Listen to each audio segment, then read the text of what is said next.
Welcome back to the sweatshop today, boys and girls. We are working on a 2009 Honda Fit. The issue with the Honda Fit is that the radiator is not fit for use anymore. It is leaking from around the gasket on the top tank. Kind of hard to see in the shot that I'm showing you. Unfortunately, it'll have to do because I can't really get the camera in there. Well, you can see it if your eyes work. On the back there, it's nice and dry, and on the front, it is leaking. So we're gonna swap this radiator out today as fast as possible. What we need to do in our first step will be to remove everything that we can up top here. So that means the bolts for the rad fan, we're going to unclip the rad fan, wiring harness, we're going to remove the bolts for the bracket that hold it on either side. We're not going to touch the hose, but we will remove the overflow tank. Be sure to drain it into a bucket so you can swap the fluid out for new fluid and then get these bolts on this side as well. You should end up with a result looking like this, with your fans separated and your overflow tank moved out of the way. Now, if you're like me and you live in the Rust Belt, WD-40 will be your best friend for getting some of those bolts loose. The tools that I used were just this 10mm socket on a 3/8 ratchet and that flat screwdriver to get the clips separated for the actual harness, and then the harness separated from the fans themselves. What we're going to do now is try to get the fan assembly out. If we can't and it's too much of a struggle, what we'll do is we'll send the car up, drain the fluid out, and then we'll remove the top radiator hose and then move both radiator fans out of the way. If you're wondering what all this alien stuff is for, well, my friend Reverse Subject is in-house again here today, helping us with the repair of his spaceship. Reverse, tell us, what is all that stuff about?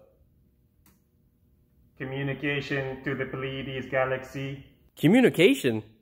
Communication to the Pleiades. Okay there, Reverse. Let's get back to the repair.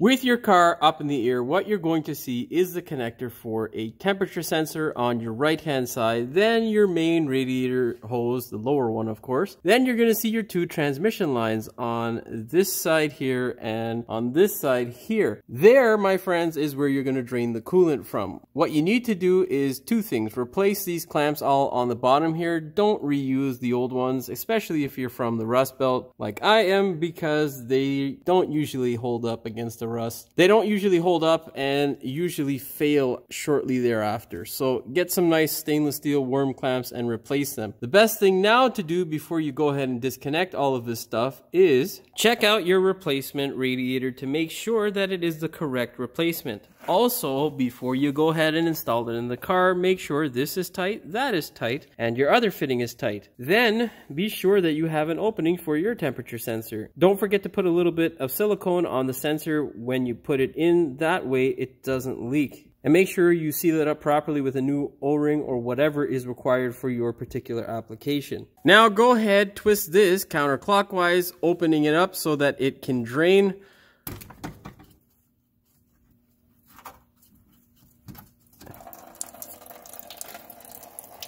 As that thing drains, what you want to do now is remove these transmission lines. Loosen up the clamp, get that out of the way, and use a vice grip or a clamp or tube clamp basically to stop it from dripping everywhere. You should end up with a result like this, with everything disconnected, so you can now pull the radiator out from the top. I didn't make mention of this because I didn't see it in the last frame. I believe what is the air compressor connection here is also connected to the bottom of the fan, so just pop that out as well. This connector can stay connected because it's on the radiator. Pull the fans out up top first, and then you'll be able to access that relatively easily. All right, let's put the car down and pull out those rad fans. To get the radiator fan out, what you'll need to do is remove your upper radiator hose. Pull this fan out first, then you're going to slide this one across to this side and pull it out from the same side as the first fan. It is impossible for me to show you this, but in the car at the bottom, right in front of the compressor, there is a little clip there that holds a wire. You'll need to disconnect that by slipping your hand between the radiator and the fan with a small screwdriver to remove it.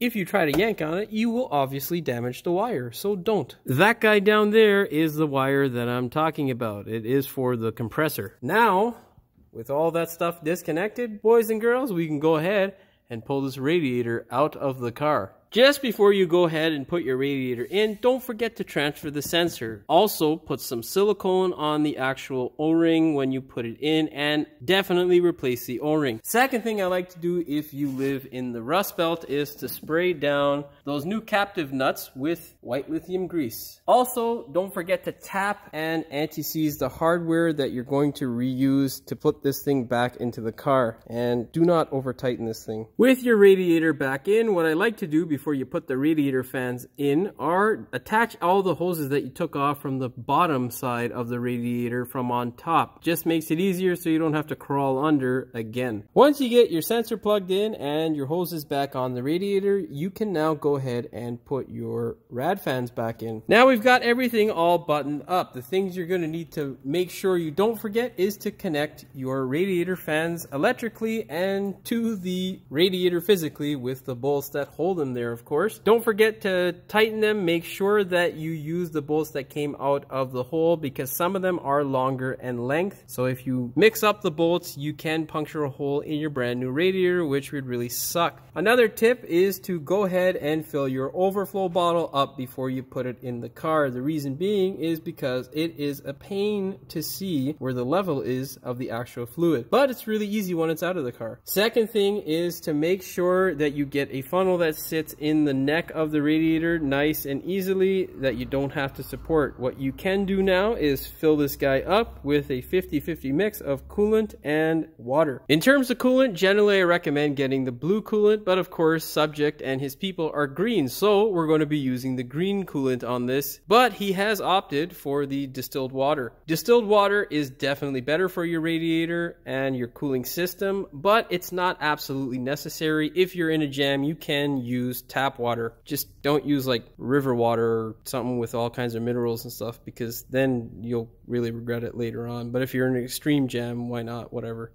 It's whatever. Good luck out there, boys and girls.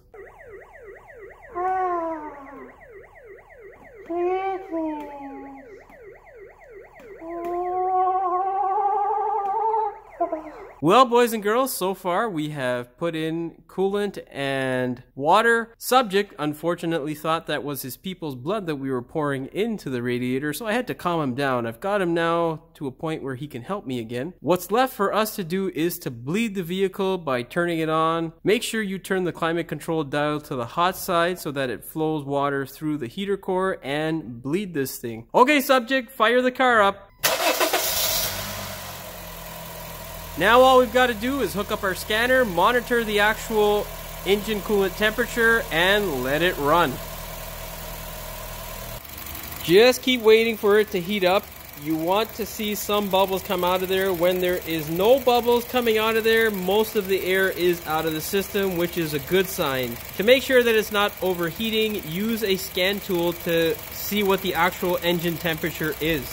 Any cheap scan tool will tell you what the ECT is. What that is engine coolant temperature. It's 82 degrees. You want to make sure that the temperature does not exceed 100 degrees Celsius. It's just too hot. So keep an eye on the temperature as it comes up, and keep the climate control running at a low level so that you can feel whether the heat is coming through the heater matrix or not. We have bled the system. It's come up to operating temperature, which is 95 degrees Celsius, and the fan have kicked on. There are barely any bubbles coming through the system currently, so we're pretty much good to go. The rest of it will work itself out through the system, and the radiator cap will help it either pull or push into the overflow tank. Now, boys and girls, here is a tech tip that will really help some of you. As you can see, there's still fluid left over, and I have no way of pulling it out of that funnel, but I do have a trick up my sleeve. What you want to do is get an extension that will plug the hole of the funnel, stick it down into the hole of the funnel, wiggle it around just to make sure you get a good seal, and then pull both of them up as an assembly. And you can see there's nothing falling out of this thing thing and we have a perfectly full radiator. Don't forget to put your radiator cap back on, and that's it, boys and girls. You are good to go. Just make sure that you check it periodically over the next couple of weeks after the repair to make sure that there's no leaks or issues with the repair that you just did. And that's that for the Honda Fit. Hopefully you liked the video. If you did, please like, share, and subscribe. Don't forget to hit the notification bell so you never miss one of my new videos, and check out Reverse Subjects channel. As always, thanks for watching, and we will see you in the next one.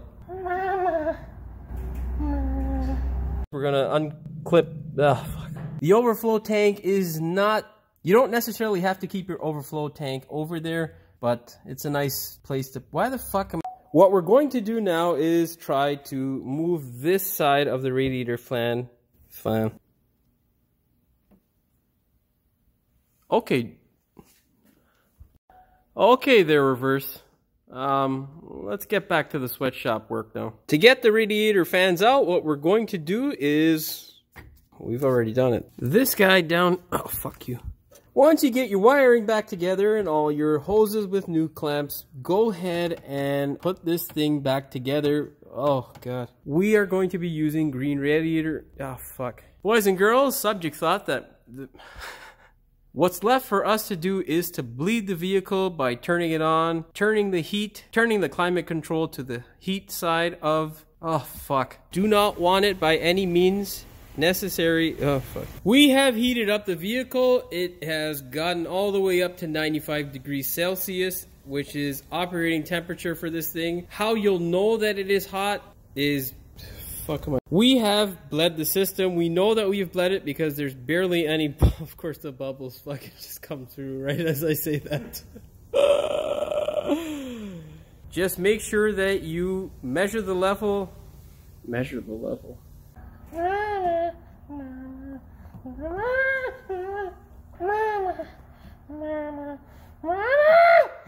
And now I don't have a way of pressing stop on the radiator. Subject, do you mind pressing stop there for me? Okay.